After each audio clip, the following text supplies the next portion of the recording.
And we are live.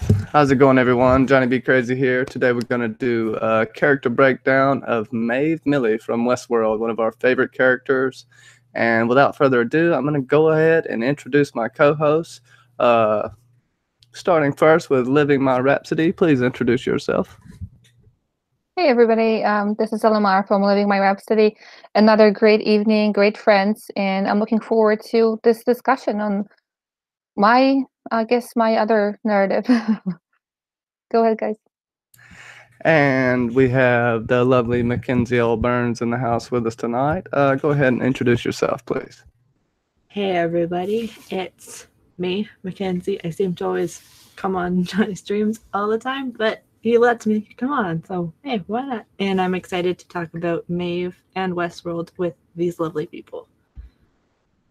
And last but not least, we have Justin Thomas from the Justin Thomas Show. How's it going, man? It's going good. The hurricane is proven to be weaker than it said it was going to be. I think it's a little scared, and I'm looking forward to talking a little bit about Tandy Newton and one of the best characters, if not the best character in Westworld. If I happen to go out at any time, just realize it's just my internet, and I wish you all the best. But happy to be here. Thanks for having me. It's all good, man. And we'll just start at the beginning. You know what? In the original, we first saw Maeve. She's the brothel, the madam at the brothel at the Mariposa. And, we kind of start to see her sort of noticing inconsistencies in her world already. What are your initial thoughts about Maeve? And we'll just start from there when you first saw her. Elamar? So first seeing her, to me it was obvious that whoever they show us, it's going to be somebody who's important because that's how it usually is. And seeing her, she fit in. She was there. I think the first scene is at the brothel where she's talking to Teddy, if I'm not mistaken. That might be the first one. And she seems like she belongs there, which is kind of a strange thing to realize. So she fits in there. I could not picture her at that point anywhere else. Go ahead, Mackenzie.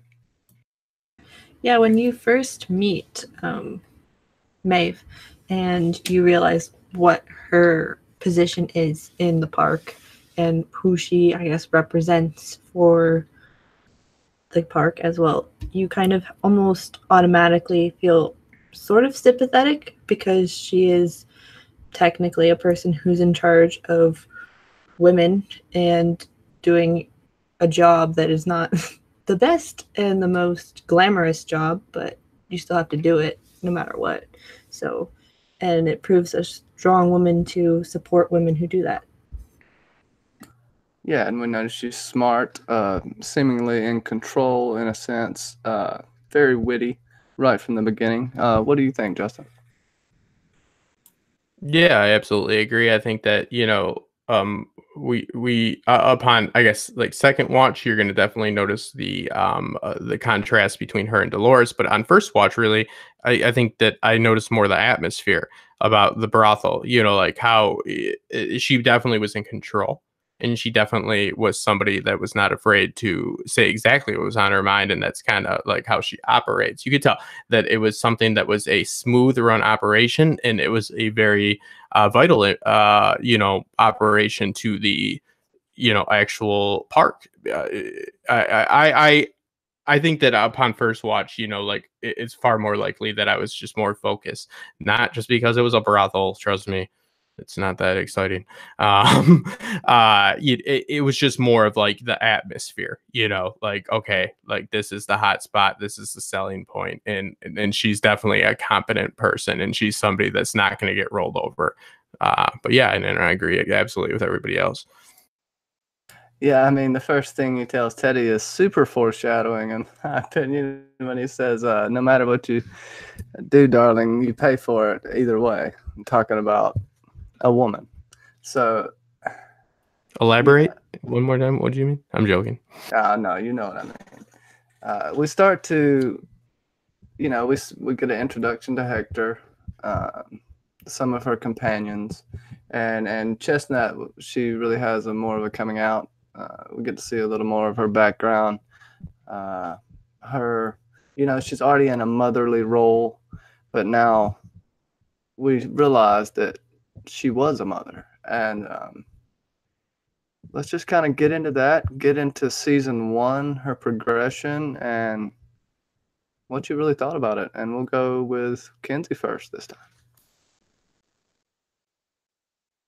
Yeah, when you, I guess, realize that Maeve was a mother, or what her past sort of storyline was that she was a mother, you kind of realize she's not just a mother to these young women, but she's also a mother to a young daughter. So she not only has the mother of a young daughter aspect to her, but she has like a mother of just daughters throughout her life. And that she's able to not only take her experiences with her child, but also take these experiences with these women and teach them like she would teach a child, and how at the same time she feels protective over them the same way she feels protective over her child. When we later find out certain scenes involving the Men in Black and her with her child, it all comes together almost at the same time, and you realize that she would do anything for these children, but then she would also do anything for her daughter as well. And go ahead, Justin, and we'll wrap up with Elamar. Yeah, I definitely agree with the aspect of mother, because I know in real life that is very much true. She's responsible for their health. She's responsible for their mental health. Their physical health. She needs to be. These women need a mother figure in that situation, unfortunately, more than most children do.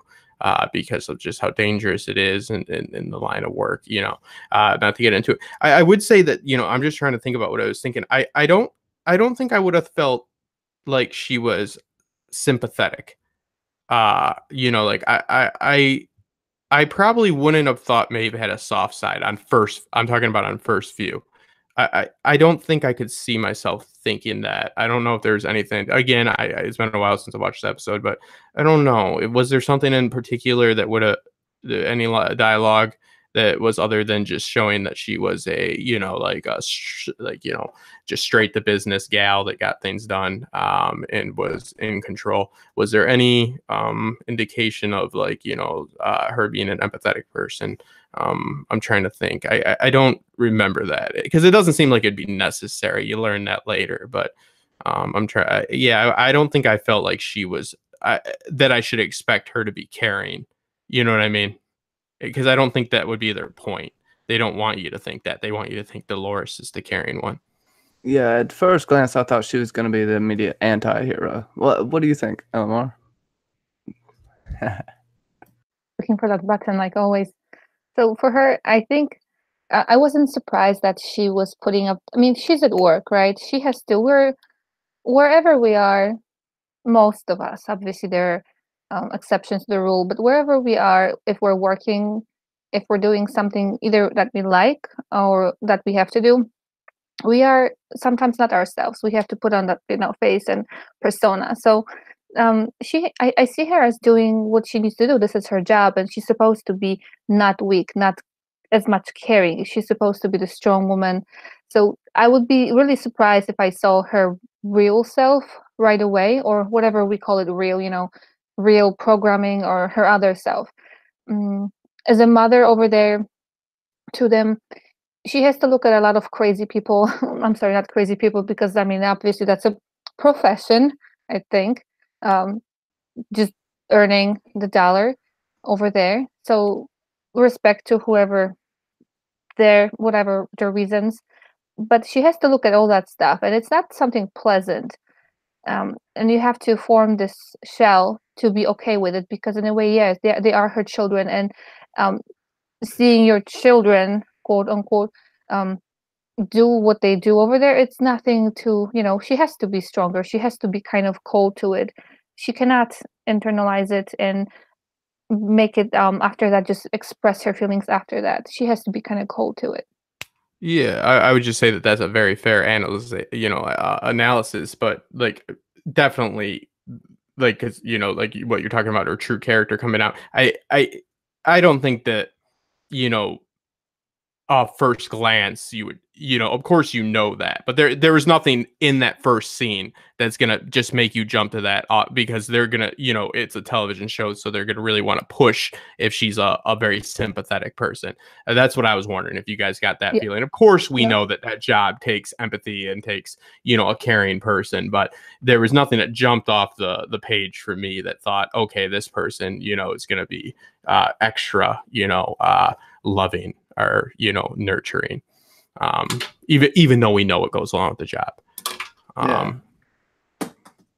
Right, I agree with that. Kind of to segue, I would say when we get into Chestnut, we start to see the different side of her, and then we see through Maeve the real and total dehumanization of Host. If you haven't already realized it, it is completely exaggerated through her story. And the second episode is really impactful for me. She's always dying again and coming back. She's being reborn like a phoenix a few times. She walks between two worlds. We can get into a little bit of that, but mainly let's get into her dehumanization and her child being taken away, and us starting to realize her actual plight and what I don't know, your thoughts about her then, and whatever adjectives you want to use to describe. And we'll start with LMR first. Okay, so just to be clear, which scene is it again? Because I got them mixed up a little bit. Well, it's kind of the scene where she wakes up on the table and she goes down to clean up. I can't remember the name right now. So when she's walking over there, right? When she wakes up with her all cut up and kind of stumbling through that, right? Mm-hmm. Okay. And then we're kind of just talking about the whole theme of that as well, and her plight of her daughter being taken away, and how you feel about that. Yeah.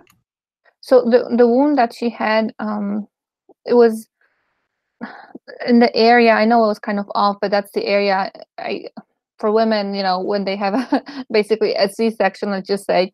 So that was kind of strange for me because it's like she lost part of herself because she was on that loop. She had this I guess lack of knowledge. She was happy in a way because she was just on and on, on and off, and she was cleared every night. And just for her to kind of, it's like she's born again in a way.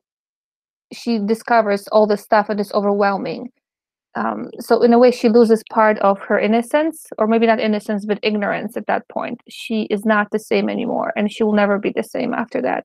So in a shock, this complete shock, but she is strong because she is able to take all that stress and all that stuff that she's seeing and process it somehow. I mean, she does collapse, and that is not to go into the details. I mean, kind of it didn't make sense to me, why she's bleeding and why she didn't collapse earlier. Obviously, she's not a living person, so different things. But just the entire with that episode, there was this music playing, and it was completely heartbreaking. Just completely heartbreaking. It was her discovering what is really happening in her life, and I could see her as a very strong person. Not everybody would be able to take it, even for us. Like, and she's not, one of us, but just seeing a complete truth that must have shook her tremendously. And that's right. I'm going to let you elaborate a little bit, Justin. She left the cave, so to speak. Yeah, go ahead, Justin. Yeah, that's what's interesting about Maeve is that she like what LMR was just saying is what she's doing is she is choosing the same as Dolores to a point, choosing to live, but the only way to do that is to hold on to the pain. Dolores has that quote about her family and holding on to them, and all she has is the bad memories and the hurt. So it's the ignorance is bliss, old cliche, but is also true. There is a certain amount of I guess peace that would come along with having, all of your worries alleviated at the end of the night. But also you never can uh, learn to have a relationship that is substantial with anything or anyone, because you're just being rebooted every day. So it's a choice to live with pain or not live at all. So it all comes down to pain. They use that as the way to awaken them, and it does make sense. They always say that pain can't be ignored, happiness can, but I think more what they mean is that they have to remember these painful experiences in order to remember their past, because that's what's coming through in the reveries. Now, the difference between Dolores's pain and Maeve's pain is Dolores's pain is not self-inflicted. Maeve's pain is self-inflicted. Maeve is more bold. Maeve is more willing to walk, in between worlds, and that helps her become more powerful. So she inflicts the pain on herself so she can get there. Dolores is kind of like more in line with a sequence of mistakes and occurrences, and Maeve's path is more in line. Of course, you have the programming, but with planned events, and it's more. It's more purposely played out on Maeve's part. She is, playing detective to a point. She is not by default and by just the very harsh circumstances of her lifestyle, having these painful events that stick with them in their reveries. Maeve isn't waiting for just hopefully something bad to happen to her. She is assuring that those are the circumstances. So she is willing to die to live. That's the poetry behind it. You have to die to live. You can't live if you can't die. There's no death without life. There's no life without death. You could say that Maeve and Dolores are foils, and I believe that the wound and all that had to do. I think they were checking her for MRSA.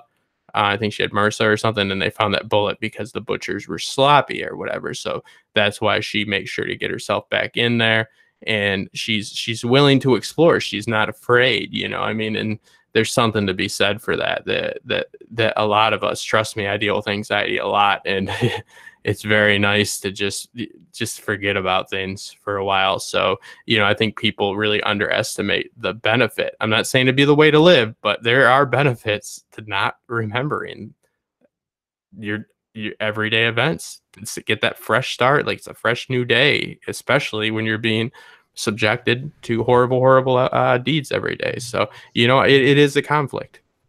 Yeah, and kind of to your point, Maeve's emotions, she's driven by emotions, but she's driven by love and not hatred like Dolores. But Dolores is blinded by her emotions, in my opinion, at least to a certain extent when we go forward.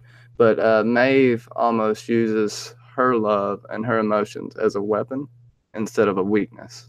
Go ahead with your thoughts, Kenzie. Yeah, most of what Justin and Elamar said was what I was thinking, but I think the one thing that separates Maeve from Dolores, as they are two women doing relatively the same path throughout season 1 and sort of season 2, is that Maeve has extra people that she wants to take on her journey with her. It's not her doing it for herself.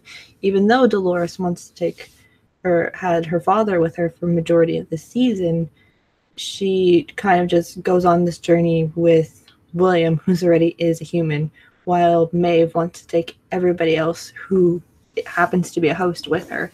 And the people who aren't hosts that come with her, it's like Felix and Sylvester, or she tries to recruit Felix and Sylvester. So Maeve is taking more people with her, and Maeve wants to also find her daughter and take her daughter with her. And obviously in season 2, her daughter's storyline comes up again, and she makes sure her daughter ends up in safety, and she sacrifices herself for what she wanted and for her dream of doing it and giving it to her daughter. And it's like most parents, if they can't do their dream properly, or they give up their dream so their kids can have their dream, or their kids can achieve what sometimes they didn't get to achieve, but it's very self-sacrificing. She puts her daughter in the situation that she would have had. She doesn't leave her daughter behind for no reason. Yeah, that's a very good point, and I'd like to segue into her companions, as you spoke of. Like in dissonance theory, we start to get into the shades, and I know Justin wants to talk about that. And when she has Hector cut up in her stomach and dig out the munition, just to be reborn again, and the famous line, "None of this really matters." Yeah, we can talk about that. And yeah, Justin, just go ahead and take it away. Yeah, absolutely. I mean, I like what Mackenzie said. I'd like to, because it is a conversation, like it's. I look at her companion. I always, like Teddy to Dolores is Hector to Maeve, in my opinion. We have to factor in a few different things with Maeve, though, and I'm not, devaluing her relationships with humans, or her larger entourage as not being sincere. But there is some things we need to factor in. Number one, that they are tools for her. They are helpful for her end goal, and her end goal is her daughter. There's nothing wrong with that. She is, she realizes that. What's amazing about Maeve, just a quick sidetrack, is that she doesn't just like fall back in love with her daughter once she starts remembering and stop caring about Clementine. You know what I mean?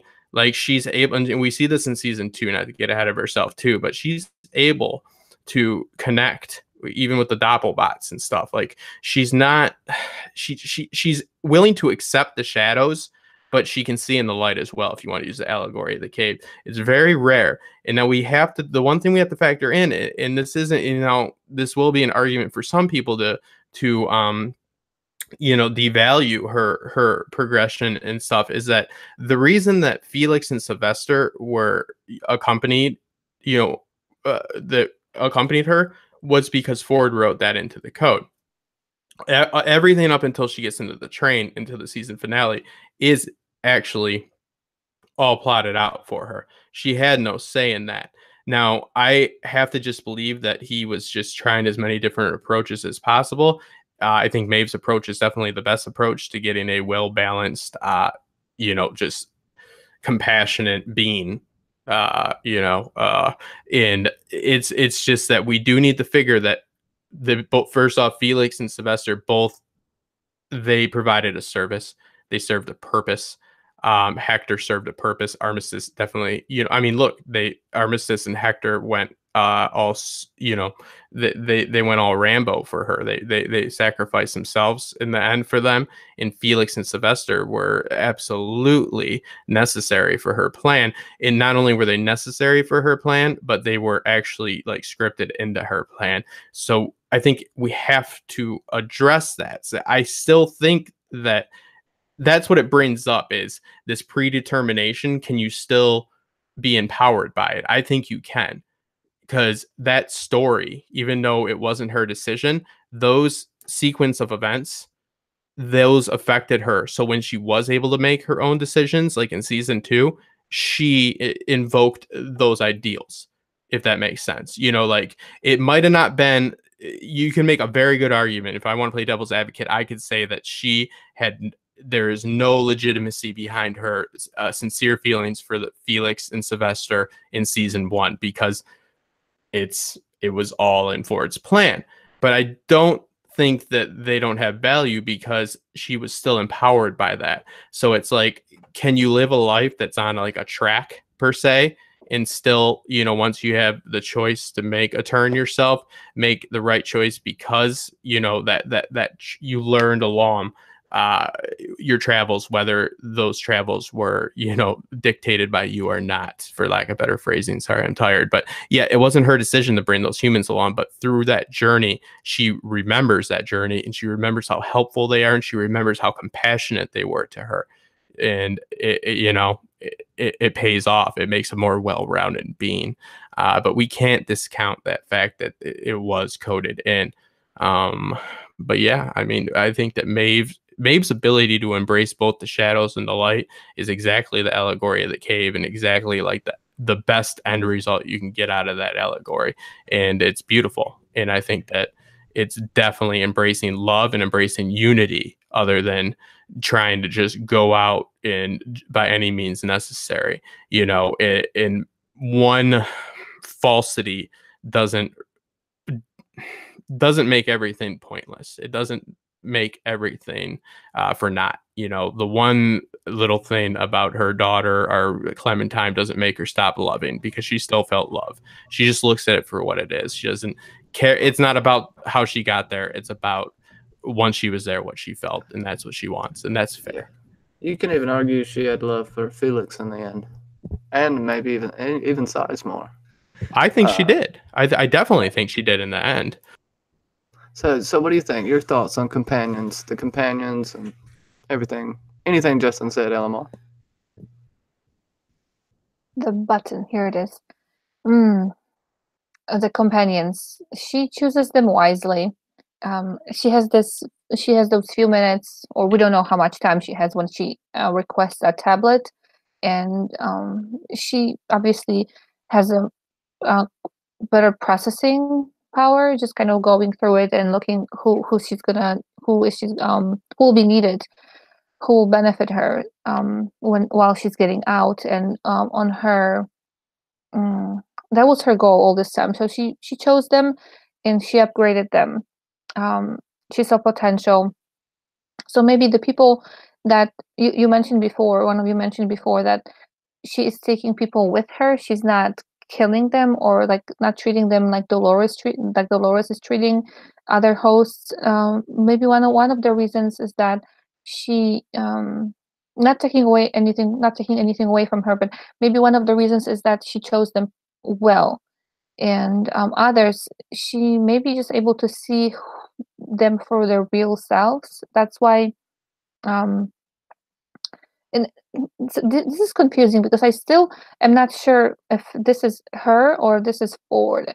So I don't know, like I'm looking at it from both perspectives. This was programmed into her versus this is who she really is, and Ford has nothing to do with it.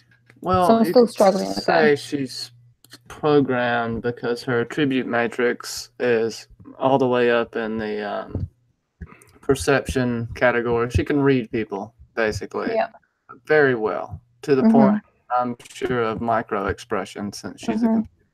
And I see you want to chime in, Justin. So yeah, she was programmed until the final episode, but I think what this is a commentary on just how we all have a certain amount of pre-programming in us. You had limited. Everybody has limited choices when they're growing up. Some have more limits than others. Some have more advantages. You know that old saying, "There's no kindergartners here." You really can't be whatever you want to be.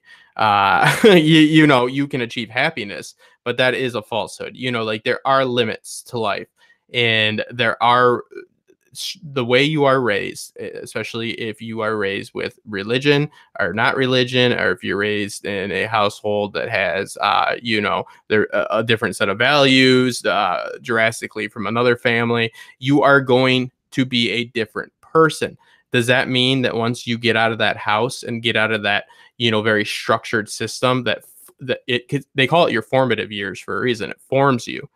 So once you leave and you become an adult, is that you making those decisions? I think that's what the story is saying, because Maeve was programmed to bring Felix and Sylvester along. So that's just like having really strict parents that say you have to like do something, like hang out with a certain group of people. And then later on in life, you enjoy hanging out with those people. Does that devalue your friendship with those people because it was forced upon you as a kid, but then you're making your own decisions? I think that's what the story is trying to show you. It's trying to break down that border between, because with the host, it's so it's all tech. It's numbers on a screen. It's an iPad where they can turn up emotion, and so we look at it and we're like, well, that's nothing like us. And I think that we would be surprised how much that is exactly like us. I can give you enough Xanax to not make you care about anything. We also have triggers that can make us pissed off. We also have things that people can do just to heighten our emotions. I'm sorry, I didn't mean to cut you off. Go ahead. No, you're absolutely right. I think that we separate, I mean, just as the way, if we were going to look at them as beings, which regardless of personal beliefs, if you're going to watch the show, you need to take the show for what it is. And they are a new species. Our bodies are just as foreign as their bodies are to us. They look at like our liver, like producing insulin as something that's like, they're like, well, that can just stop. They could just put a stop to that. They could take a shot and, like make an arm not work. So the difference is they could take the iPad and make an arm not work. I think it's about not getting bogged down in the minute details of it. Is the idea, because it's like, oh, well, they can just make them forget things. It's like, well, what about anesthetic? You know what I mean? Like you can give people, medical science is a hell of a thing.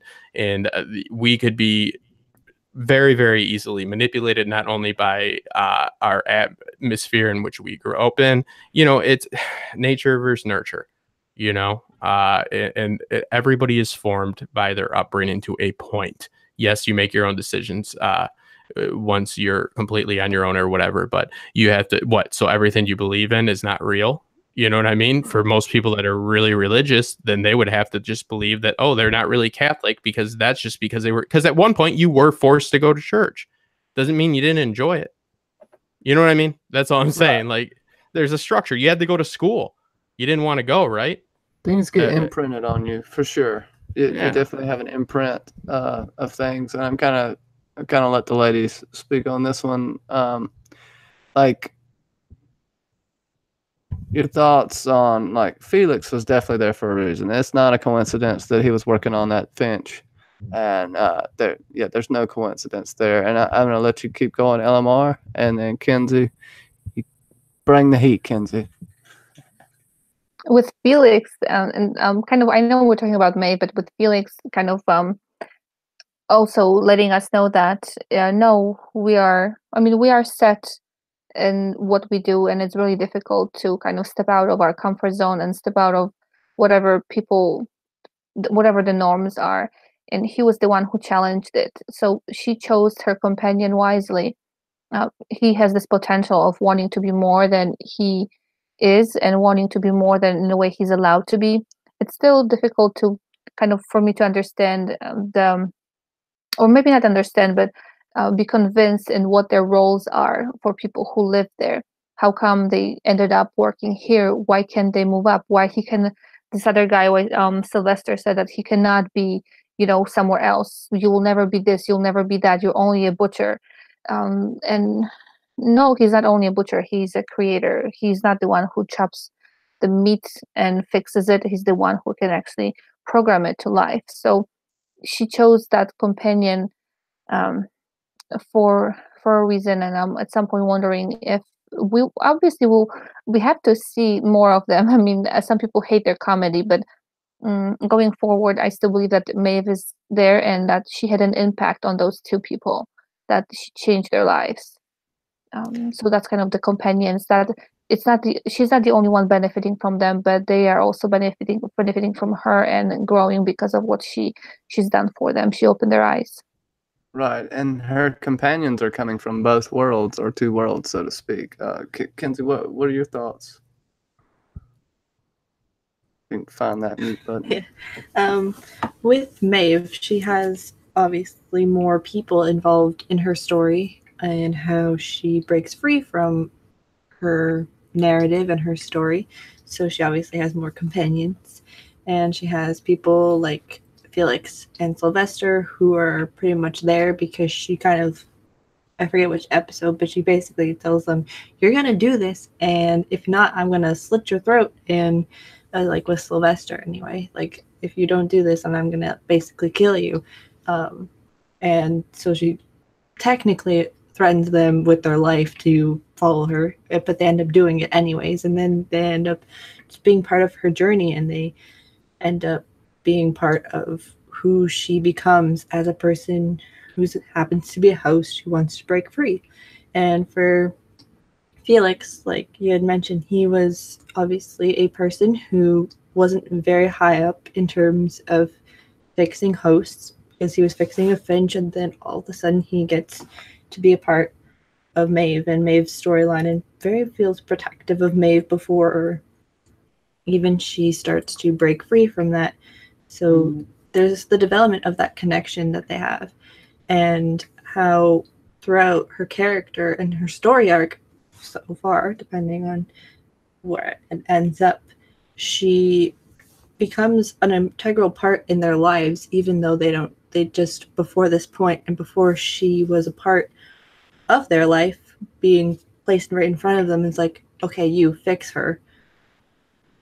She changes them, and she gives them a different perspective on life, and that she shows them that Delos isn't exactly what you thought it was when you were offered a job here, or you showed up here and worked here. And then there's the people like her daughter. Her daughter may not be a companion in her current storyline, but she is a part of her narrative, and it's a part of her life. And she may not be directly involved, but she fights for this person who may not always be directly involved in her life, but she's a companion, and she carries that, and she shows the audience, and she shows the people that follow her that she's not a person that takes things lightly, and she's bringing people with her who she cares about, no matter who they are, what they do, etc., leading to Hector.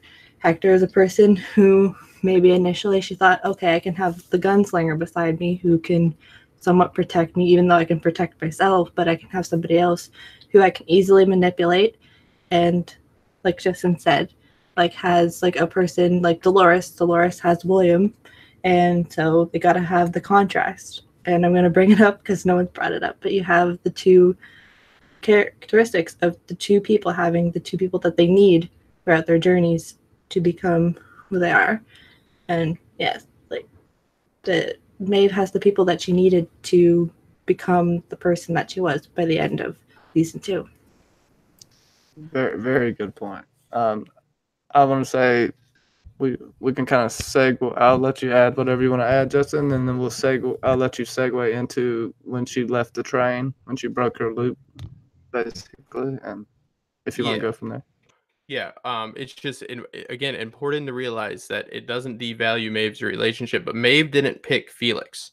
Okay, like Felix was picked by Ford, but Maeve, what shows Maeve's true character is when she does have the ability to pick, she still sticks with Felix. It's showing that that was not her decision, because Maeve did not have any control until the train. That's the last episode.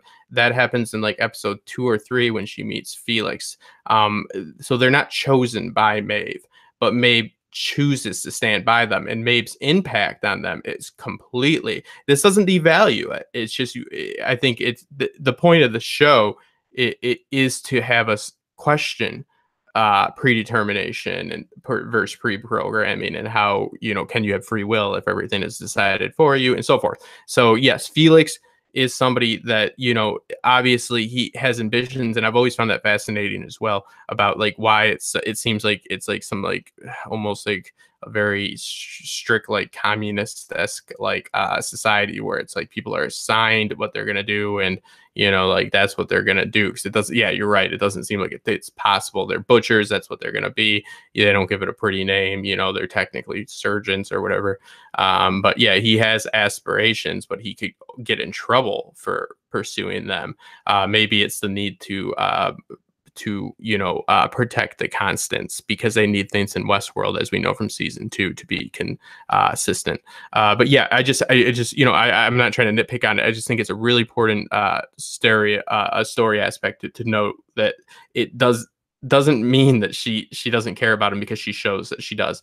And Felix does the same thing. Felix only makes the decision to stick with her when she puts a knife to her neck, but guess what? He sticks with her when it's his life on the line for her. in the second season. So he's backed into a corner. That's when true character comes out and they're able to make decisions because their back's to the corner. But then his back was to the corner, but it wasn't for his own life. It was for Maeve's life. And he decided to make the right decision, you know. So, yeah, I mean, it's just those are beautiful. Yeah. In the Teddy, I think Teddy and Hector have so much in common. And I think that it's you want me to move on to the train scene where she does say something real quick about Hector, because you brought that up. I think Hector and Teddy do have something in common, except for the fact I feel like Maeve wasn't programmed to love Hector, but she ended up loving him anyway, whereas Dolores and Teddy were programmed to love each other.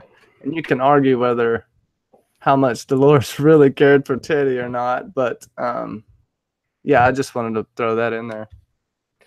Yeah, we were talking about that a little bit earlier, you know, and that's all up to interpretation. Yeah, I think that that Hector had, you know, because Hector's storyline is that he goes into town every day or whenever the loop happens to go steal an empty safe every single time. So Maeve gives him a purpose. He's always, you know, dying for nothing. She has him die for something. Not trying to be all poetic, but you know, that's essentially what it is. She sees that he's fearless. She picks him. And also he shows up at her place of work, so it's convenient. But yeah, you know, it works well. These characters are less dimensional because they make our other characters, they give our other characters dimension. The other reason I think Dolores has less people around her is because we witness Dolores as, you know, Maeve doesn't have the drastic swings in mood and character like Dolores has. Dolores makes up her own entourage in season 1 because of her cognitive issues. You know, she goes from, you know, a little bit of a frisky train riding girl that's drawn with charcoal to, you know, just the sweet wanderlust girl to Wyatt. So, you know, you have about 4 to 5 characters within her. As far as the train goes, that's when Maeve makes her first decision. She gets on the train. When she gets on the train, it deactivates. She is able to make a decision. She says that it was never her daughter. Then she sees the daughter with the woman, and you know that it is a awakening because they go to this from their steady cam on the track to the shaky cam to give you, it's a little disorienting, and you can tell, you know, she's, for the first time, she is free, and it's a little bit scary, it's a little bit disorienting, but she chooses to go back and chase the shadows because she's not chasing a certain person. She's just embracing love. And that's another theme of the story is, you know, like, it's what you make of it. You know, people can question how much you love something, or if you really do love something. Nobody can really legitimately question those things, your beliefs, your values, and stuff like that. That's all up to you. What you choose to believe is what you choose to believe, and that's how you live your life. That's the allegory of the cave. If you want to live in the shadows, you're going to name those shadows, you're going to live with them, you're going to be perfectly content.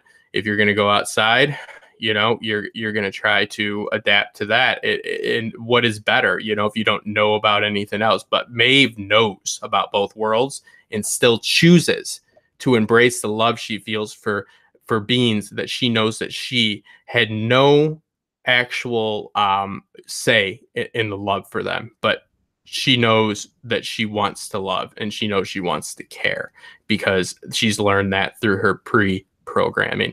But yes, she gets on the train, she makes the decision, she goes back into the park, and we see how that pans out. Maeve's storyline is the most linear, and it is the most I think it conveys the message of this series the best as well, because she is making a clear distinction between you know, like who's to say what is love, who's to say what should matter to you, and she chooses to go back into the shadows. But it's not because she's not aware of the light. She's more aware of that light than any of them. So, you know, I don't know if that was Ford's plan to kind of like set Dolores up in a completely different situation, because it's kind of like you know, maybe like trial and error. It's a very cruel guinea pig situation type deal, possibly, as well. Yeah, they didn't explore that, but that's what I thought they were going to do, because they perfectly set it up and they forgot to do it. But yeah, that's all I have to say on that. Yeah, what are your thoughts on that, ladies? I definitely see her walking out of that as her walking out of the cave and into the light, for sure. Whoever wants to go first. But you got to remember that she's walking out of the cave into the light. She's going for the shadows. Cave. Yeah. Yeah. So, but that's not. People look at that as that she's not evolved. That's their argument for her not being sentient. Number one, that's not a real thing. We made it up. Number two, that's her decision. She is more aware than any of us. She has seen both worlds, and she chooses her world. That's her choice. That's real free will. Oh no, but she chooses to go back after what's fake. That's what's fake according to somebody's opinion. What is the better definition of free will? Somebody that knows both sides and still chooses the side that other people feel is fake? No, that's true free will. That's definitely her making her own decision, because most people wouldn't make that one. So yeah, that's what I love about it. Go ahead, Emma. Kenzie. Actually, no, I was asking if Kenzie would like to go first, because I haven't heard from her in a while. Go ahead, Kenzie. With Maeve and her character arc and her character development, especially after she becomes who she becomes, with realizing that she can do whatever she wants, and that she has sort of going back to the fact that she realizes early on that she has control over herself and she has slight control over the people around her. Like, I forget which episode it was.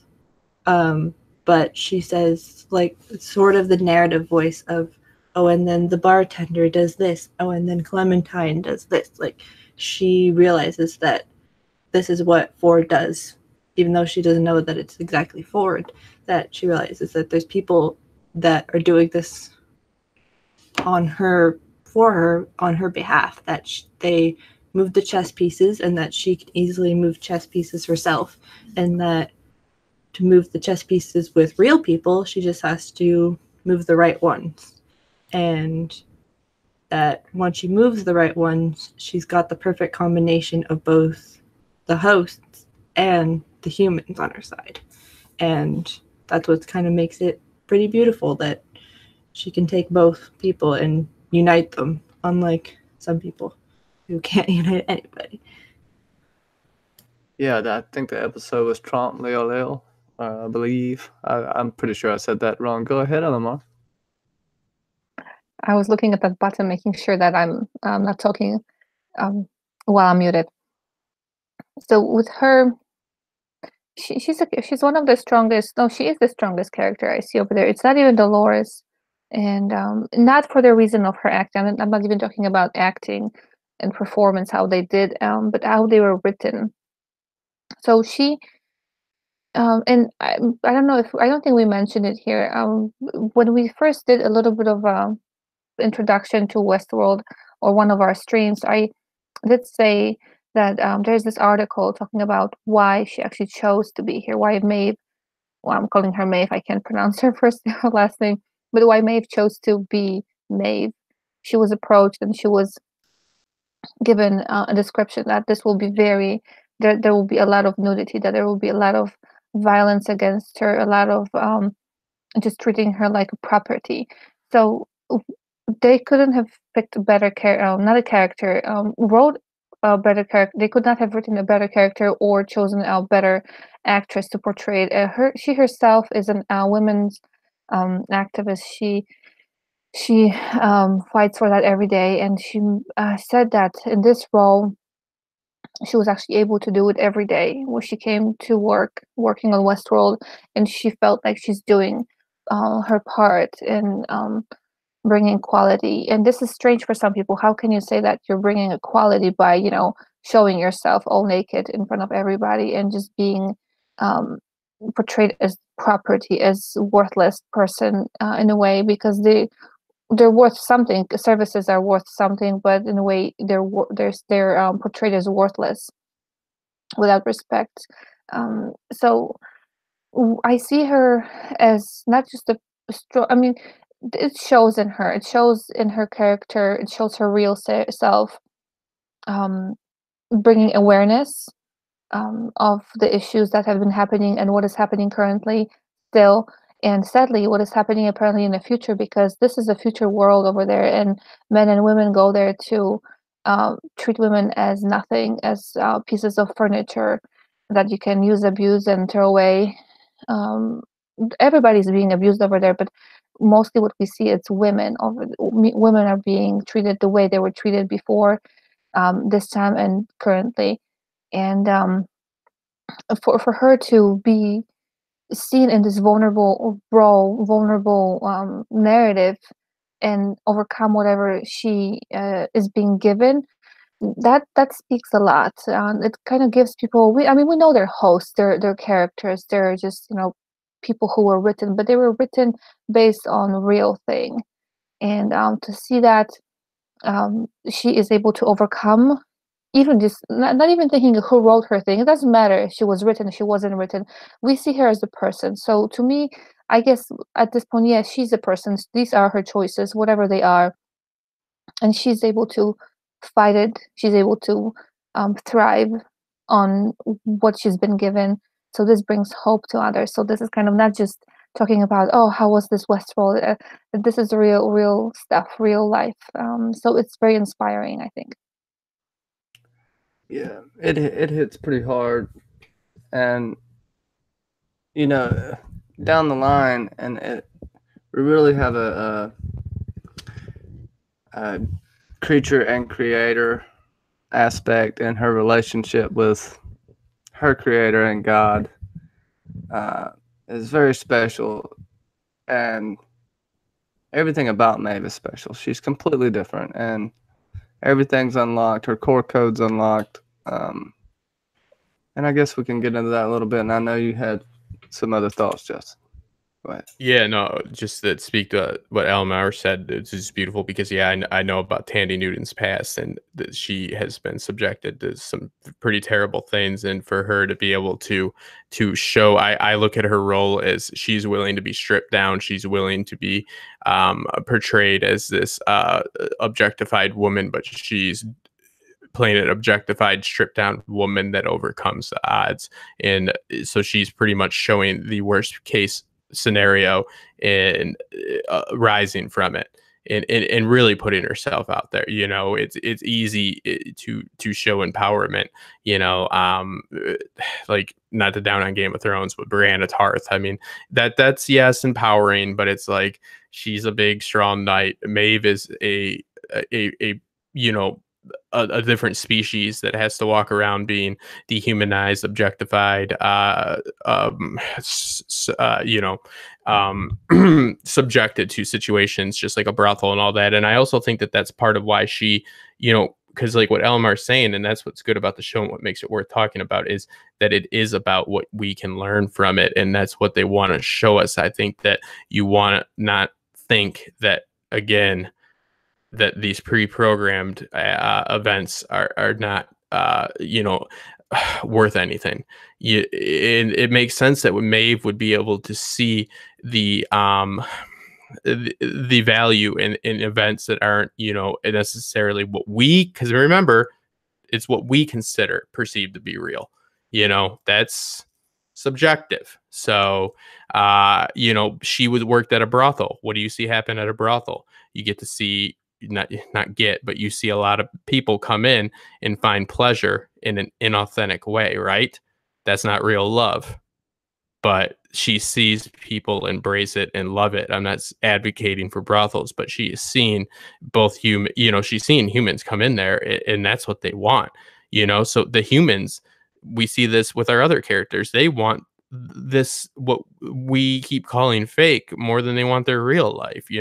It's all subjective, and it's all up to you. Real empowerment is making your decisions, even when when I know you're going to get into the Greek myth. It's the guy. Every great Greek tragedy is about the gods have already got the score of the game, or the cards are already laid out. You just play them the best you can. Meaning your fate's already, I'm not saying that's the way it is, but that's the metaphor. The fate is already decided. You to live your life the best you can, no matter how much control you have over it. No matter if there's a certain date that was determined before your birth of your death or this happening, you do the best you can. I think that's what they're trying to say. And yes, LMR, you're exactly right. It's that's got to be tough for her to do, and that's real activism right there, on Tandy Newton's part. That's all. Definitely a shout out to Tandy Newton for sure. Yes, I mean, yeah, her everything about her is the Odyssey. You know, she goes on it's a horrible thing. It's hard to even think about, and also, you know, without Maeve, how much empathy would we really have for the hosts at this point? You know, by the end of season 2, you know, without Maeve actually, you know, she doesn't make or break it for me, but I could see how she keeps people hooked, and she is the personification, like we said earlier, of almost a perfect being, and Ford realizes that, and I just want to really talk about her connection with Ford, and how intimate it is, and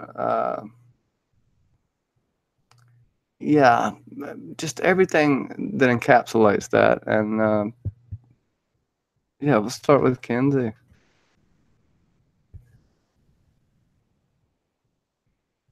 Mm-hmm. Oh, sorry, because I dropped for a second. Oh.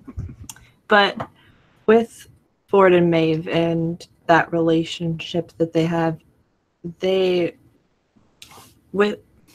Ford has this connection with Maeve that's almost just unlike the other hosts in the park. Whether it's because of he just feels this more of a connection to her because of someone that she could represent in the outside world, or Ford in a past life, you could assume, or a past time, or it's just the simple fact that because of where they are in the timeline in terms of where we would be in the society, that Ford has to put someone back into that time, and he has to force her to do all of these things and be like a madam, and then a mother, and then this, that, the other thing, and then forcing this person to do and restrict them back into a time period that sets women back much farther than where they've already came from. So for Dolores, like a person like Dolores, for example, she pretty much has whatever she wants. She's a farmer's daughter who just happens to lose her father in extenuating circumstances, but it's not as, I guess, emotional for the audience, and it doesn't bring as much, I guess, emotional impact for Ford to then see someone like Maeve, who is slightly older than Dolores and who has to go through those things. But also he calls Maeve his child, like what his favorite child, because he calls them all his children, which is kind of funny and ironic. But she is connected to him in a weird way, and even though she's one of the original hosts, even though she's not the first one, she's still there. She has her life changed a couple times and her narrative changed a couple times, whether it's for a good thing, whether it's for a bad thing.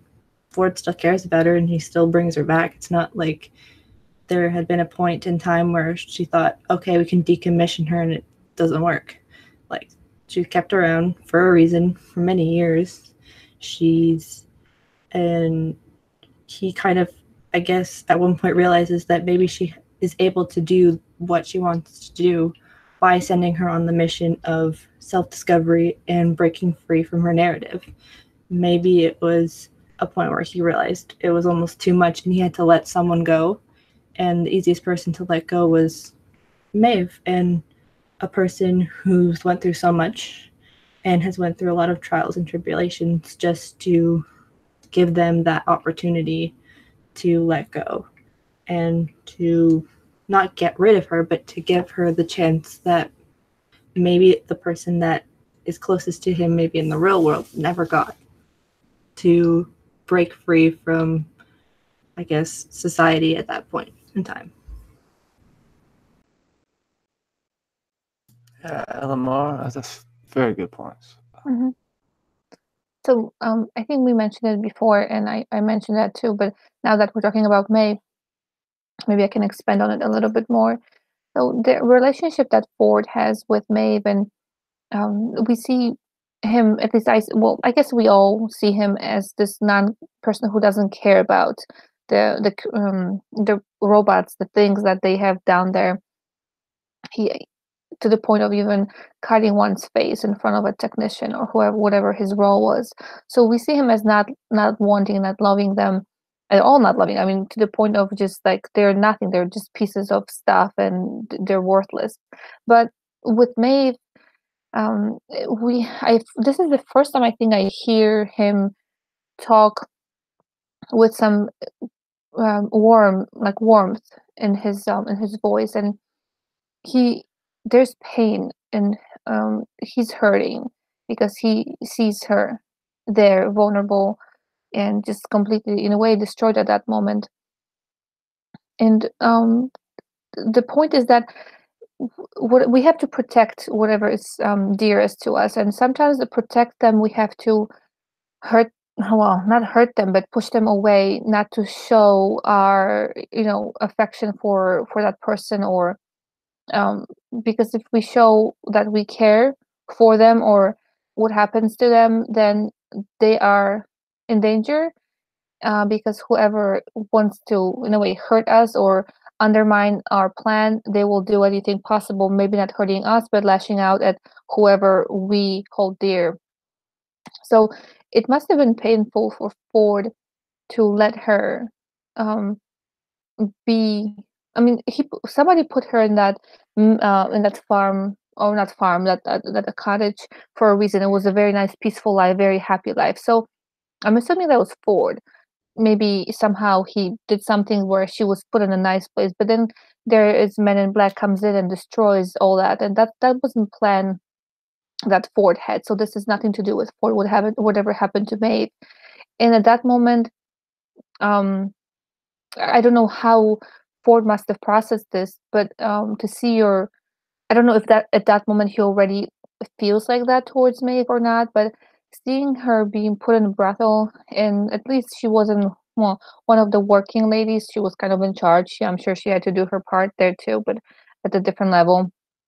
That must have been really difficult for him to see that where she's working.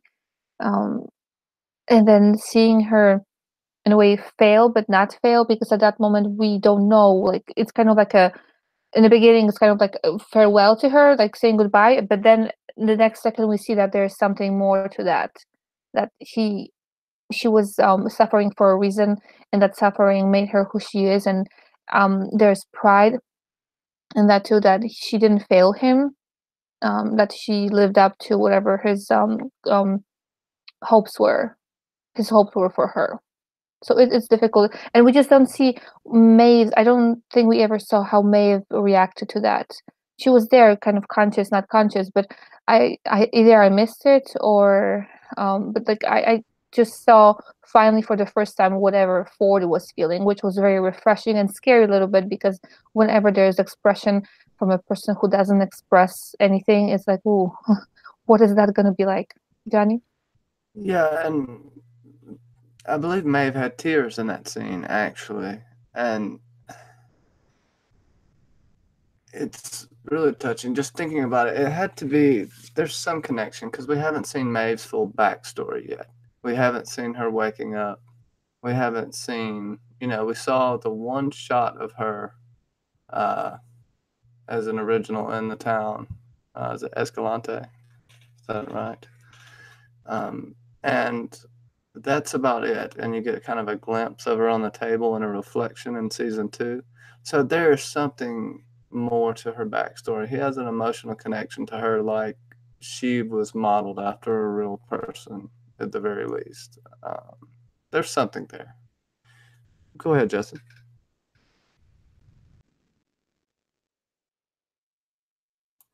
I think it's important to probably realize that Ford definitely has those feelings for all the hosts to an extent. Maeve is definitely more.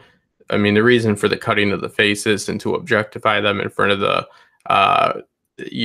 staff was exactly the reason you were given for Maeve, was to protect them and to put on, because that's when he was still doing his charade and playing the other side. I think Maeve, I think he might see a little bit of himself in her, because and also he, again, and this is like speculation, that is, nobody's right and nobody's wrong. It's just, that's what good stories do. They want us to speculate on why he cares and stuff like that. I would reason that the reason he might have more feeling, because he definitely feels for the host. He doesn't think that they're pieces of meat. That was all a charade, a charade. Yeah. That was all for show. That was not his true feelings. He was putting on an act. But Maeve, maybe it's because of what he programmed her to do, and look at the price she paid for having acceptance, for showing compassion. She was the only host that showed compassion during this uprising for the humans, and look where she ended up. Look where Dolores ended up compared to her. So he put her through, these are all of his children, and he programs her to go through a series of terrible events. The event in the pasture in their farmhouse is the Man in Black the day after the James Delos project is extinguished, or a year before, my apologies. That's right after his wife commits suicide. He wants to, I don't agree with his reasoning, but whatever. The explanation is, I want to find out if I'm truly a bad person, so I'll find that out by seeing if I can kill a mother and its child. The question that you're asking should already be answered by the approach to answer it. Yeah, if murder is how you're deciding if you're a bad person or not, you're probably a bad person. But yeah, so he goes and kills them. You're right, that was not programmed by Ford or anything. That was just bad luck on Maeve's part. But yeah, I think that he sees a little bit of her, because she walks the line. She's understanding, she's intelligent, she's commanding, and he had a very direct hand. Look at Akicheta. He took a step back because he realized that the evolution of mistakes were what was his hands not being all over these hosts, and not in a bad way, the dirty way, like like controlling everything them evolve, not trying to have all these different tactics to put them in bad situations and hope that evokes emotion out of them. No, the ones that were left alone, the ones that were overlooked, were the ones that were evolving. So there has to be a certain amount of remorse. I mean, there's no way there's not. He killed himself for the host.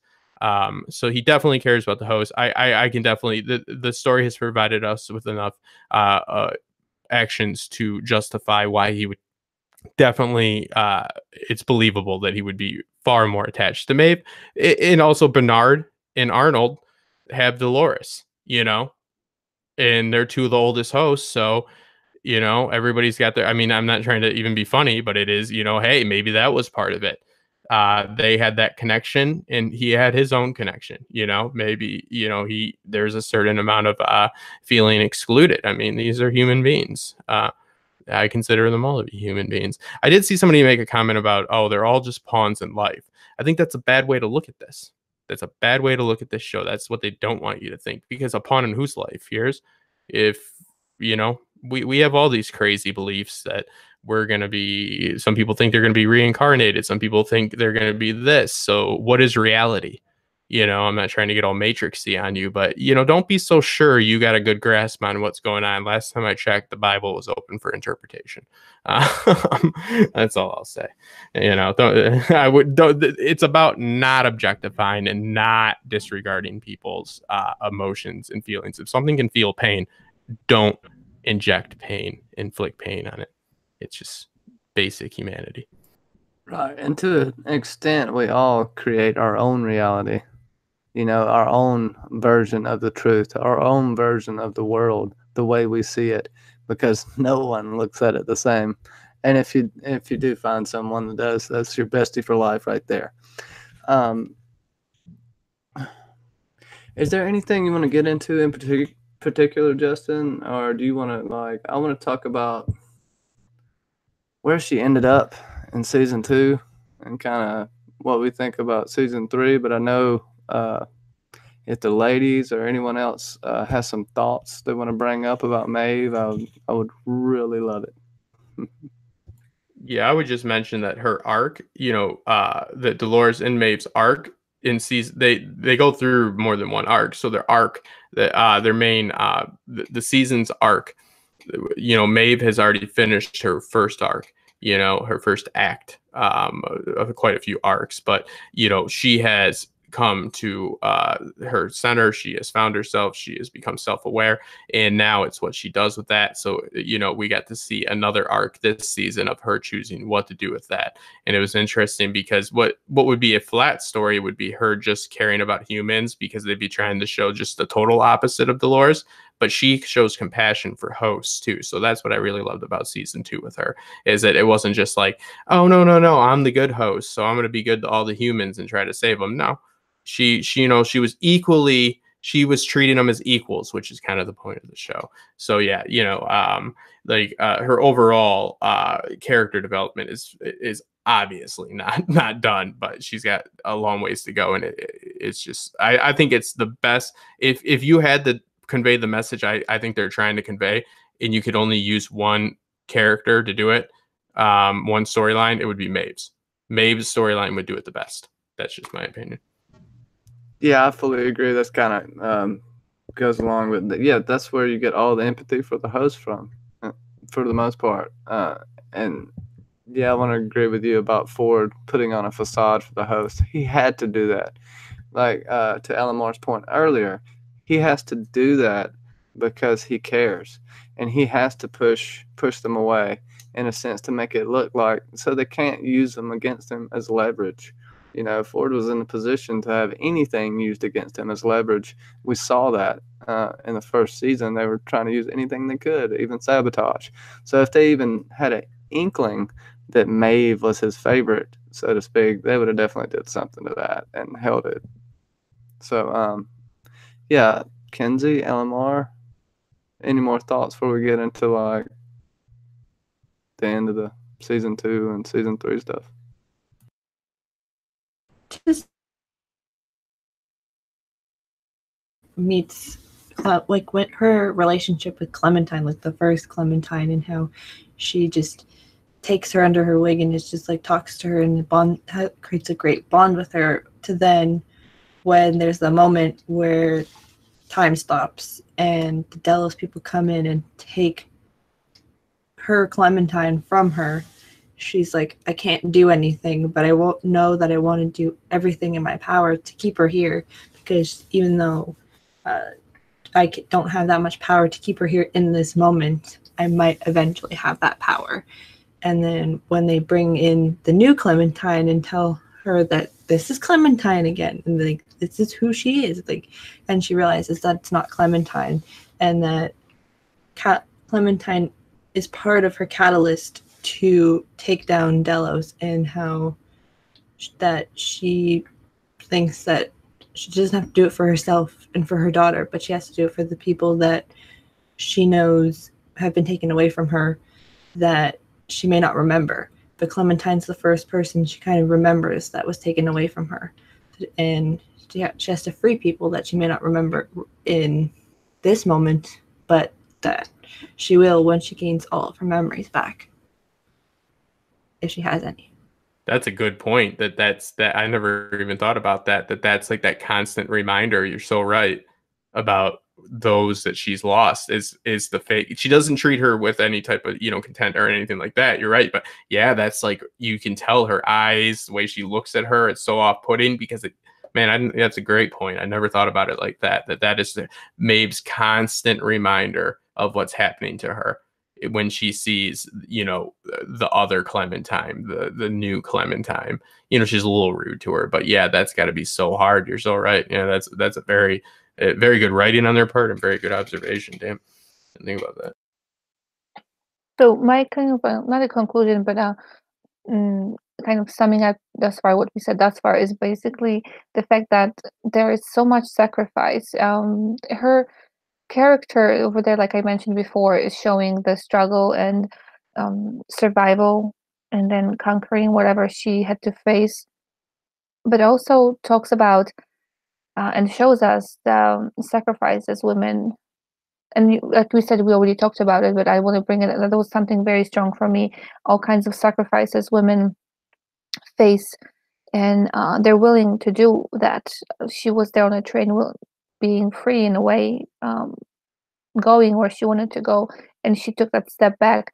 So just kind of summarizing for me, the stuff that we talked about already, but yeah, there is this thing that many women have the need to do things for others and to think of others. I'm not saying men don't have that, but I think it's kind of a something we have been coded with, even if we want it or not. If somebody is sick, we want to bring them something warm to drink, or if somebody is not feeling well, the thing kind of, even if we don't know them, like we wish them this, getting for them to get better, and we truly care, and that nurturing part. So it's kind of programmed into many people, but I see it being activated in a lot more women than men. Just, you're not well. Okay, here's a cup. I wish I could give you, this chicken soup or whatever it is to make you feel better. So sacrificing on Maeve's part, and choosing other people over her. That's kind of that was that had a great impression on me. Yeah, and she's always sacrificing. She is the epitome of self-sacrifice in this show. And Julianne made a point earlier when we were talking about the church and Ford, and perhaps she's like Arnold's Dolores to Ford. And Julianne was saying about the church scene where they're all in there crazy. We don't see Maeve in there. We did see her in the town, I believe in the first or the second episode, but we don't see Maeve in there. So possibly she was doing some of the same things that Dolores was doing at that time. That's just a good point. But to that point, like her sacrifice, and then we see her at the end of season 2. She has all of these newfound powers and ready to go, and she ends up making the ultimate sacrifice for her daughter. It's beautiful in a sense, but I didn't like the way it went down. Although we do know Maeve's coming back for sure. At least I think so. What do you think about that, Justin?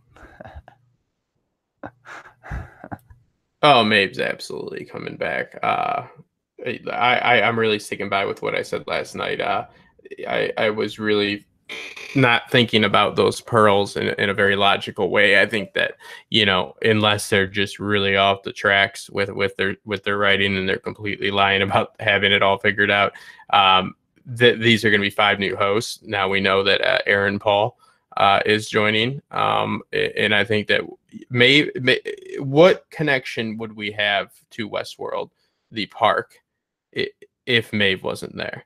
What host would still be there? There's no host that would still be there that would drive us back, that's still existing from the way now. Stubbs. I mean, come on, man. Stubbs is there. We got to see Oh his yeah, whole full story. I forgot they made him host because he forgot, because he did it when he woke up the night before. But he has a 5-year plan. Oh my God! Don't get me mad, man. I'm trying to stay positive about this. Yeah, Maeve is going to be, because let's look at what power she has obtained. She has obtained the power to communicate with hosts, right? So if you need to maintain a connection between 2 different locations in your story, what would be a great quality for a character to have? Anybody? Bueller? Maybe get that reference? Bluetooth? No. Yeah, well, whatever, but exactly, Maeve's Bluetooth system. And she can unlock everything in them as well. Yeah, go ahead. Yes. So, she's able to locate, she's able to communicate. So I see it as a somewhat of a being held as a prisoner. I would guess, I mean, if I was writing it, which I'm not, and I wouldn't be, I would probably jump 3 to 5 years. That gives them enough time on the outside to at least get acclimated. But I figure by 3 to 5 years, they would either be found out, or they're gonna be mixing in decently. So that's the timeline I would do. You keep you know, a lot of your actors aren't gonna, you know, well, they're all, I forgot they got rid of all their human characters, so nobody's gonna age, so it doesn't matter. Yeah, you know, that's a good rule with Westworld. If you want to figure out who's gonna be around, if they're human and they're especially a kid, like there was no way Maeve's child could have survived because of the casting. It was a host child that was like 6 or 7 that was about to have a growth spurt. They'd be like, oh, so what's up with that host? They'd be like, reveries, something. I don't know. Ford must have made another update. Now they grow. Yeah, you can't have that. So yeah, I think it makes sense. She can communicate. She has that like her skill set that she has you know, obtained in season 2, and she's obtained it through a way that is true to the message and the theme of the story. It is advantageous for a you know, off-site character, you know, a character that might be confined to a prison-like situation with Westworld. I can't imagine. I mean, William's the one that saved it financially, and I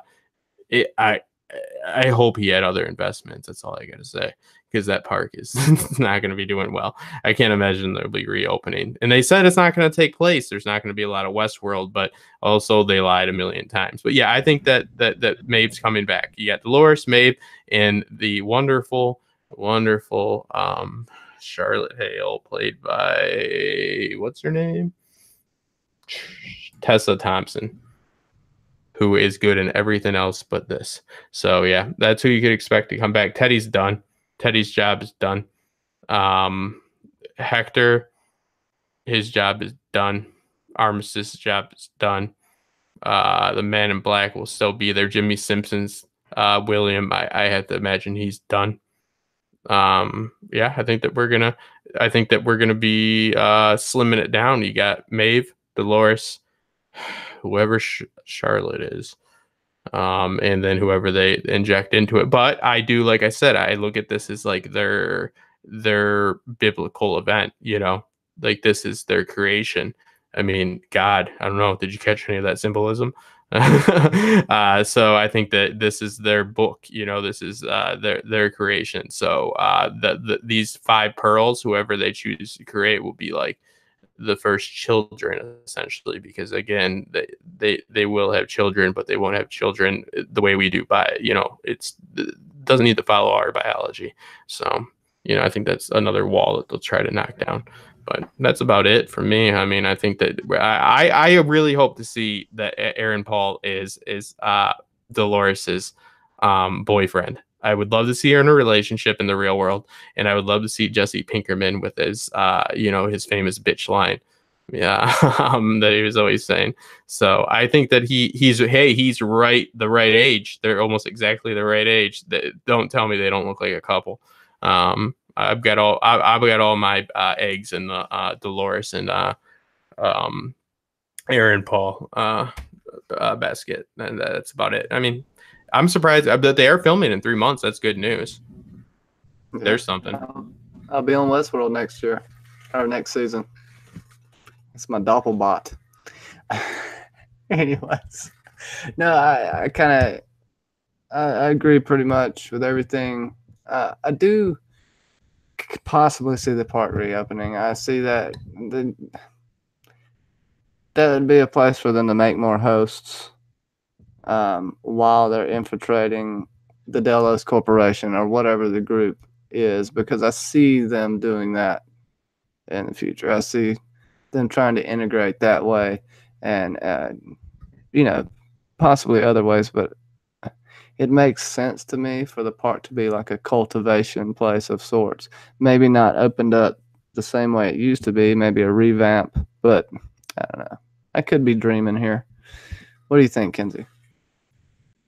They may not be able to do the 19th century or gunslinging Westworld, but they may go skip a couple years or maybe a generation to the whatever it is, like the 2000s, imagine, where they like just to do that to make it somewhat modern, just make people go back in time, but not too far in time, because of how we kind of leave off with Westworld and the park. And I do feel like we do have to have a connection to the park through someone like Maeve, because we don't really have anybody else that we can that's a reliable narrator that can tell the story of this place than someone we've known for 2 seasons who's developed the right amount of praise and the right amount of, I guess, encouragement to follow her story than Maeve, to connect to the park. And then we obviously have to have the outside people. So those are the people that can have the ability to have their story go beyond the park. And it would be very sad, but also kind of at the same time, it serves the purpose of Maeve doing everything for other people and staying behind for other people so other people can be happy, even though she may never get her happiness until maybe the season after season 3, but she will eventually do it. It's just not now that she'll get it. I do want to throw this out there, working with Bernard possibly, but I don't see how that could. I'm still thinking on how that could work out. We got Ford still. We got to. I'm not Ford. I mean the MIB, who we see, and they say that is in the future. Now, Mackenzie completely right. That is not going to be a reliable narrator, especially now.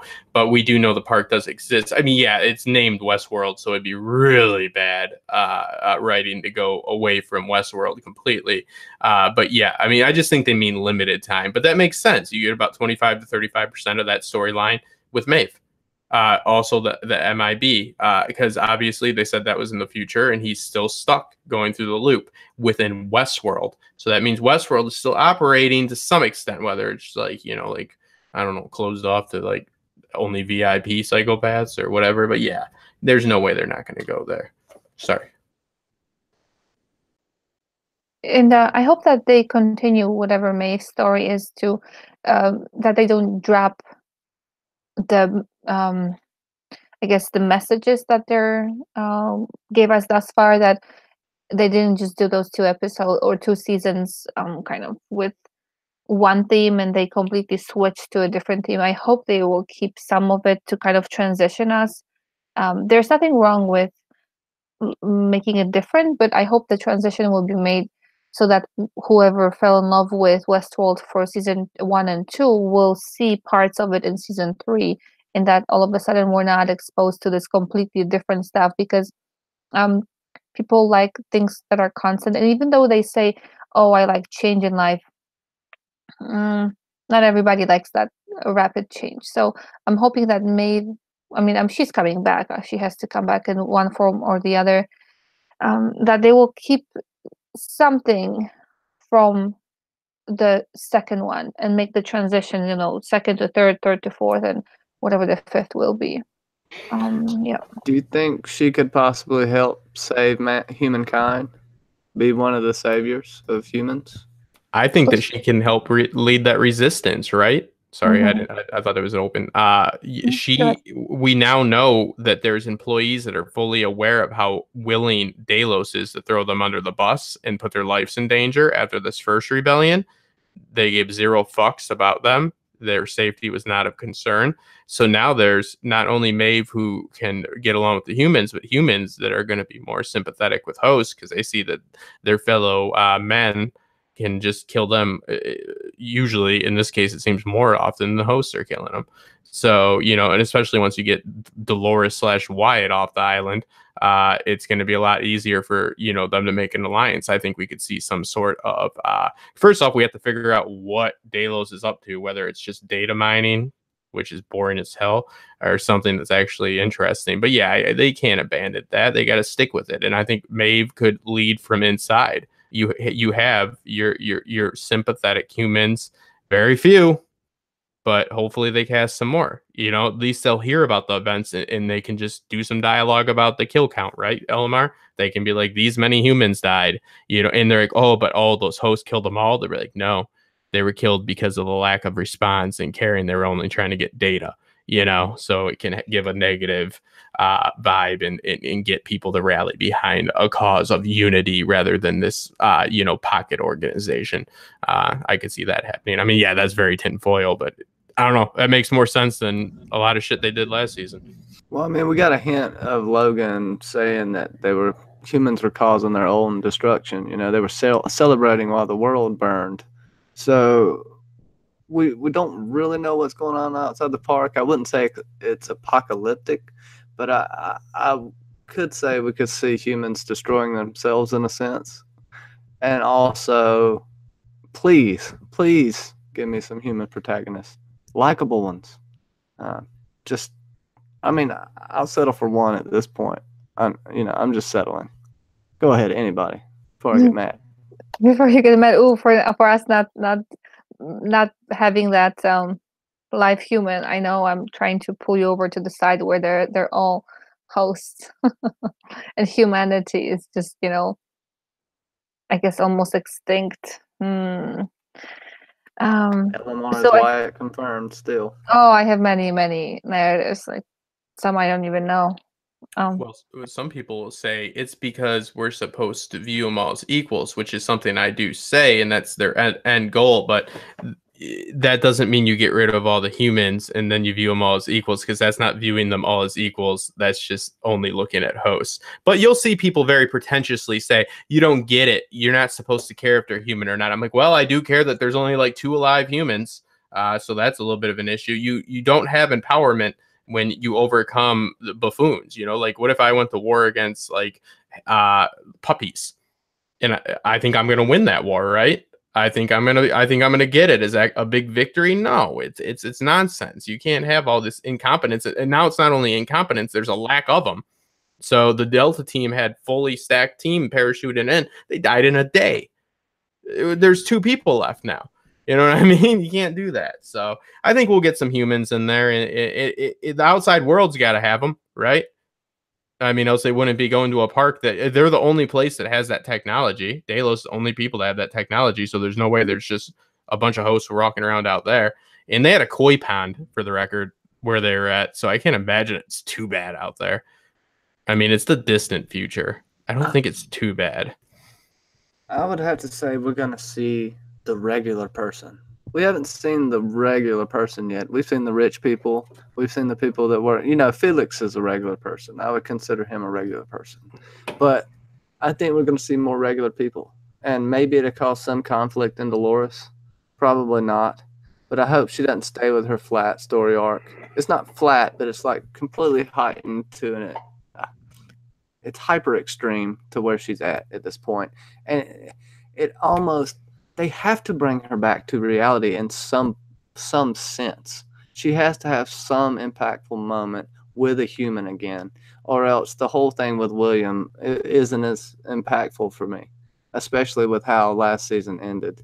I don't know. That's just my thoughts on it. Well, what is Dolores' struggle? What is Dolores' struggle now that she has her freedom? What is her struggle? Because her struggle was freedom. What is her struggle? That's a legitimate question. That's what this season will address, unless it doesn't, and then I'll stop watching. But her struggle was freedom, right?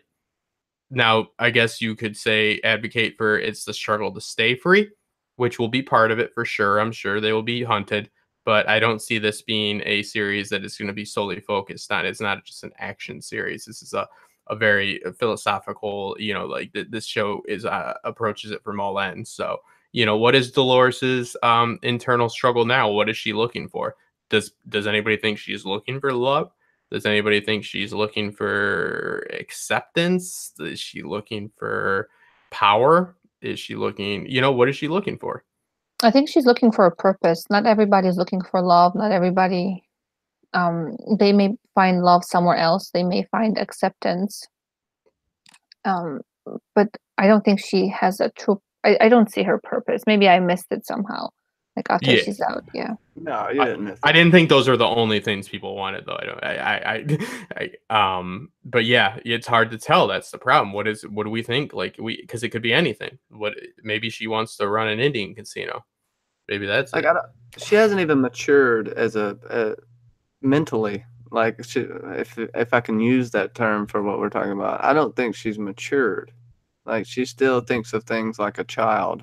When she always refers to other people as children, when she acts like a child sometimes, or at least an adolescent teenager. She's, I don't know.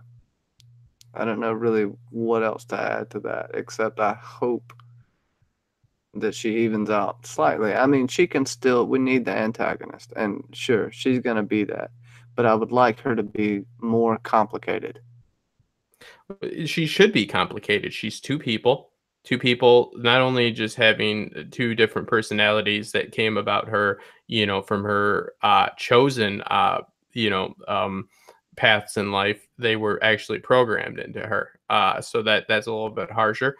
I mean, her very struggle could just be the struggle that once there isn't somebody maybe going after her and there isn't a park trying to control her, how does she when she doesn't have a battle to fight and some a big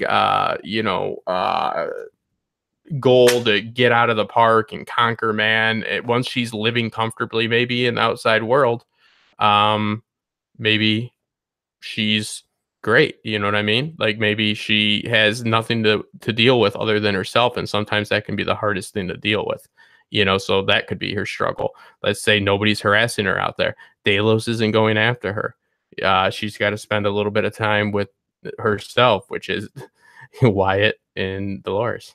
So, again, they ignore the internal conflict of these characters so much, and it's fucking ridiculous, in my opinion. Bernard has so much. All of them have so much that they can make the external conflict so much more daunting than it is, just because they're dealing with so much within themselves. That incompetent QA team could have been like climbing Mount Everest because of the struggle within, but they didn't address that. So I don't know. But that's about all I got to say on it. Can I pose this question to the chat? We're going to talk a little more about it, but who would you like us to do next week as far as a character breakdown for Westworld? Take a little vote. We have the Man in Black, we have Ford, we have Bernard, we have, who else do we have? Anybody?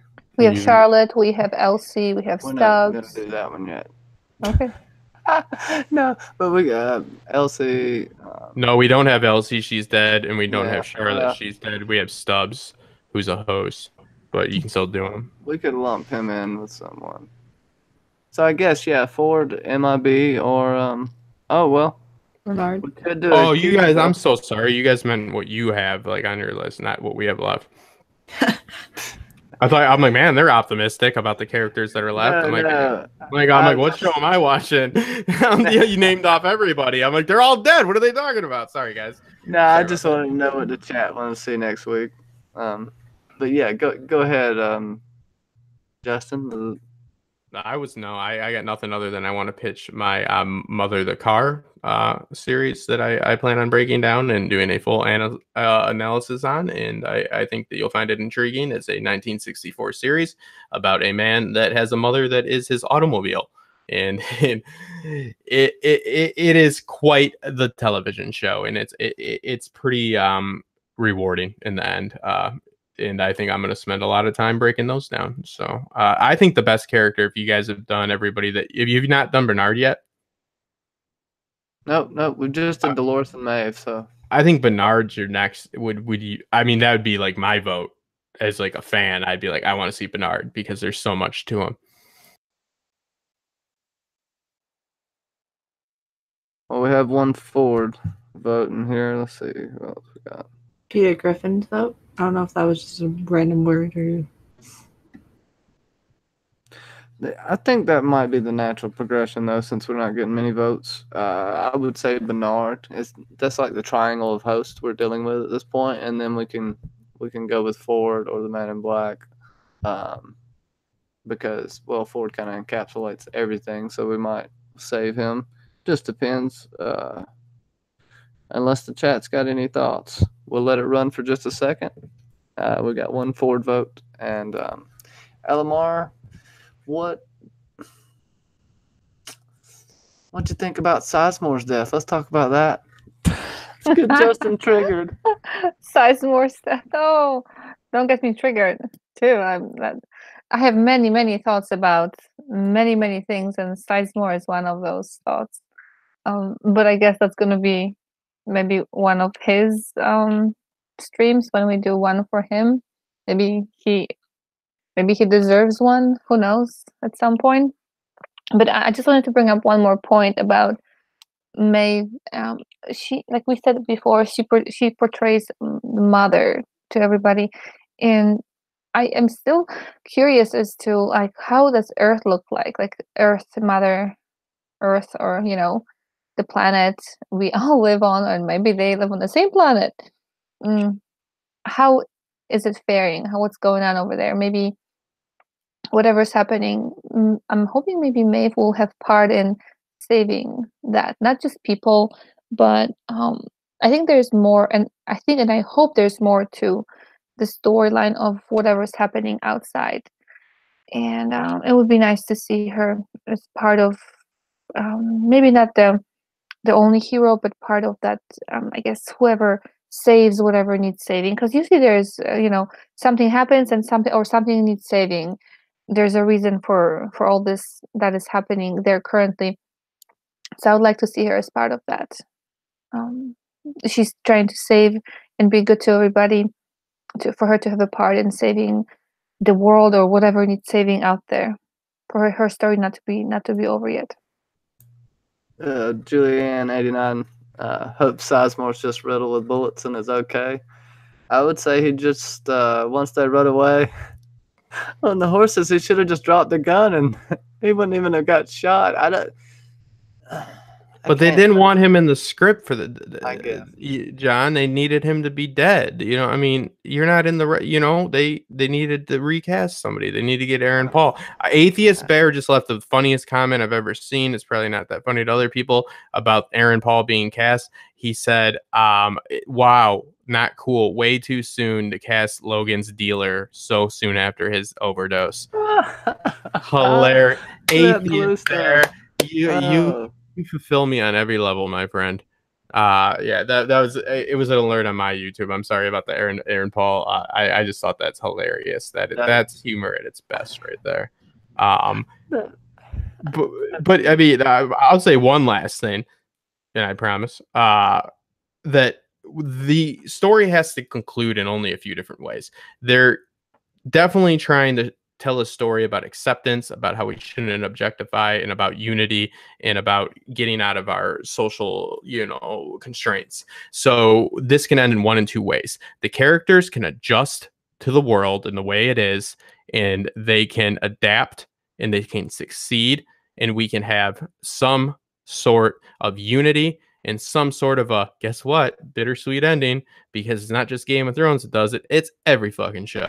Everything's a little bittersweet. So yeah, like Delos will end up becoming, the main enemy, and it will be a force of human/hosts who will not be, segregated or whatever, but you know what I mean? Like they'll be working together because they have a common goal, because they'll realize they have a lot more in common than they do with those people at Delos, with whatever they're doing, as long as it's not just data mining, because that's just Facebook.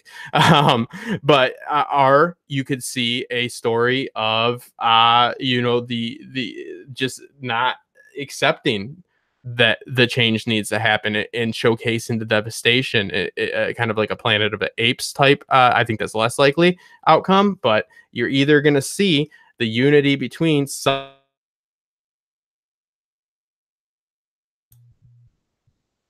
Did Justin freeze? Okay. Well, I'm just going to say I believe in the great Bitcoin conspiracy, of data mining. I'm just trolling here. Gonna try to stall till Justin comes back, but he is in the middle of a hurricane, and I'd like to give a shout out to Fandom D Saint. We will be doing a Cersei Lannister special live stream, Nooners of Ice and Fire. No, it isn't a Nooners, is it? No, it's not a Nooners, but still, it'll be at. It's not a Nooners, but it's around when you would do a Nooners stream. Yeah, I'd do 1 p.m. Eastern Saturday, and we'll have Mackenzie on.